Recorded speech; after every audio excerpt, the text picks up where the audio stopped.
Welcome geometry students to the homework help video, page 610, numbers 1, 3, 6 through 8, and 15, 16, and 19. Hopefully you will be able to get your questions answered if you have any questions on your homework through the help of this video. So let's go ahead and get started. First of all, we're going to look at number 1. Most of these will not be this blurry. I do apologize for this one being a little blurry, and here we go. Number 1 says identify a diameter. Now, don't listen to me. Don't assume the diameter, don't assume this is the center. Nowhere are you told that that is the center, okay? So don't assume that it is. Here's what you need to do. Are you ready? We went over this. It was the second theorem we looked at for me, lesson 11.4. Notice I have a chord right here and a chord right here. Now here's what you were taught.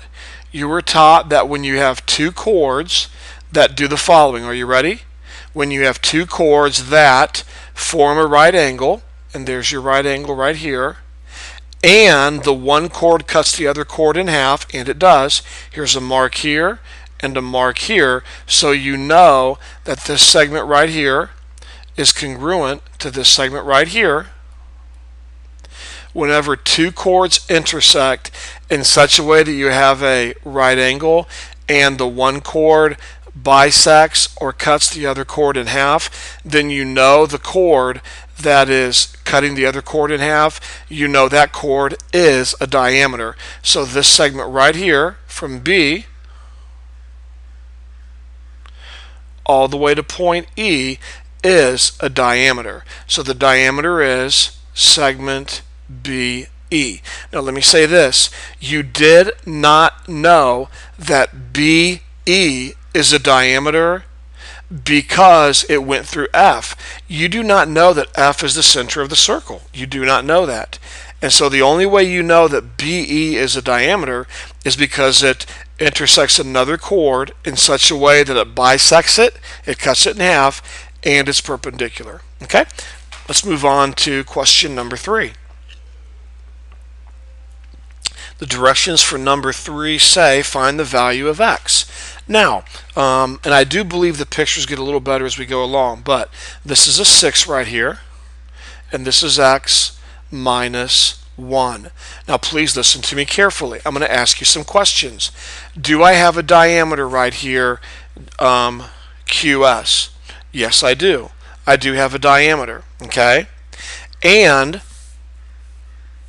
is it intersecting a chord? In other words, let me rephrase this. Do I have a chord and a diameter that are intersecting? Yes, I do. They intersect right here. Do they form a right angle? Yes, they do. Let me go over this again. Do I have a chord and a diameter that are intersecting? Yes, I do. Do they form a right angle? Yes, they do. Thus, PT, segment PT right here, is congruent to segment RT right here. They're congruent. So if they're congruent, then I can say x minus 1, which is the length of this segment, equals the other segment, which is 6. Now bring your 1 over, make it a positive 1, and now we have x equals 7. And there we go. You just solve for x. It's that easy. Okay, let's take a look at number 6. They're a little clearer now. Number 6. The directions say for 6, determine whether AB is a diameter. Explain your reasoning. Well, here we go.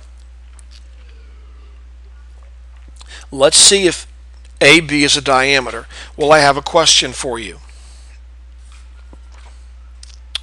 Do I have two chords that are intersecting? Yes, I do.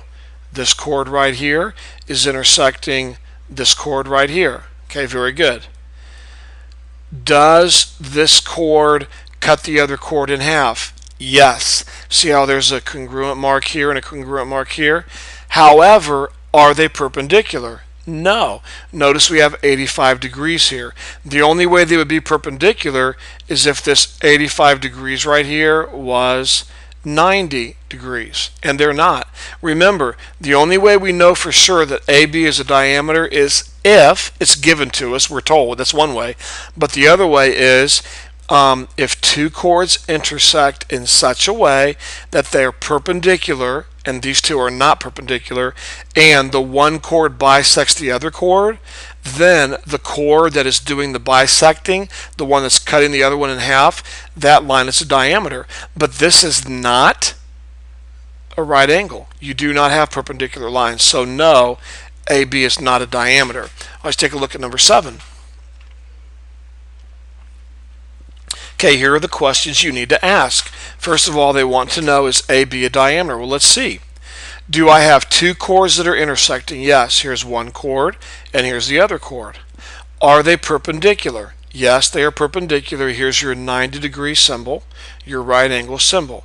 However, did one chord cut the other chord in half? Almost, but not quite. The length from C to E is 5, and the length from D to E is 6. So these two segments are not congruent. And remember, the only way AB is going to be a diameter is if it's perpendicular to this chord, which it is, but AB has to cut CD in half, and it didn't. So AB is not a diameter. No. Okay, number 8. Now this is going to be yes, okay, and watch carefully. By the way, you might say, well, Mr. Earhart, which one's the diameter? Well, I'll go over that in a second, okay? But first of all, do I have two chords that are intersecting? Yes, I do. There they are. Okay, are they intersecting in such a way that they're perpendicular? Yes, they're perpendicular. And is one chord cutting another chord in half? Well, yes. CE is 4 and DE is 4, so those two segments are congruent. So AB is cutting CD in half. So I have a question for you. I've got quite a few questions for you. Do we have two chords that are intersecting? Yes. Are they perpendicular? Yes. Is one chord cutting the other chord in half? Yes. Which chord is doing the cutting in half? Is it AB the one that cuts CD in half? Sure. So AB is the one then that is your diameter. So yes, the answer would be yes. Yes, AB is a diameter. Okay? I hope that helps. Let me grab a drink here. And we will continue on. Okay, number 15, the directions say, find the measure of the red segment or the red arc. Now in this problem here, I'm going to highlight it for you. They want us to find the length of this red segment right here. All right, now let's think this through. Do we have two chords that are intersecting? Yes, we do. Is one of those chords a diameter? Because one has to be a diameter. Yes, it is. Is it perpendicular, or are they perpendicular? Yes, they are. So what that means, and remember, when you have a diameter and a chord that are perpendicular, then this segment here is congruent to this segment here, and this arc here, arc DC, is congruent to arc EC. Okay? So, if EA is 10, then DA is also 10. Now they said, let me take a look here, find the measure of the red segment. Okay, so we're looking for the red segment here, D, and I said DA, I apologize. They didn't give us a point right here. They should have. I guess we'll just call that F. So if EF, sorry about that earlier, if EF is 10, then DF is also 10. So this red highlighted segment here is going to be 10. Let's take a look at 16. Okay, now be very careful, think this through. Don't let all the extra lines confuse you. Here's the red arc that they want you to find the measure of right here. This red arc right here. I'm highlighting it for you. I'm sure you can see it a little better in your book. Now notice what I have.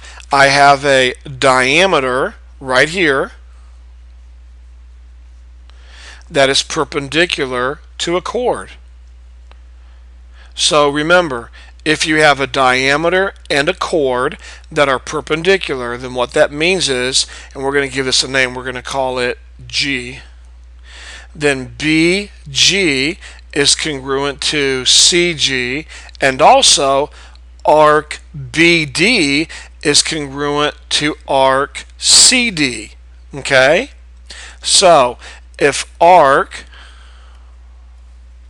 BD is 40, then arc CD also has to be 40. So the answer is 40 degrees. Okay, and let's move on to number 19. Number 19, the directions say find the value of x. Find the value of x. Okay, same type of problem. Do I have a diameter and a chord that are perpendicular? And the answer is yes. Do you see it? DE is a diameter and AB is a chord. So do I have a diameter and a chord that are perpendicular? Yes. So when that happens, remember, we're going to give this point a name. I'm not sure why they're not doing that. We're going to call it F. Segment AF is congruent to segment BF. Okay? And arc AE is congruent to arc BE. Now, when does that happen? Let me say it again.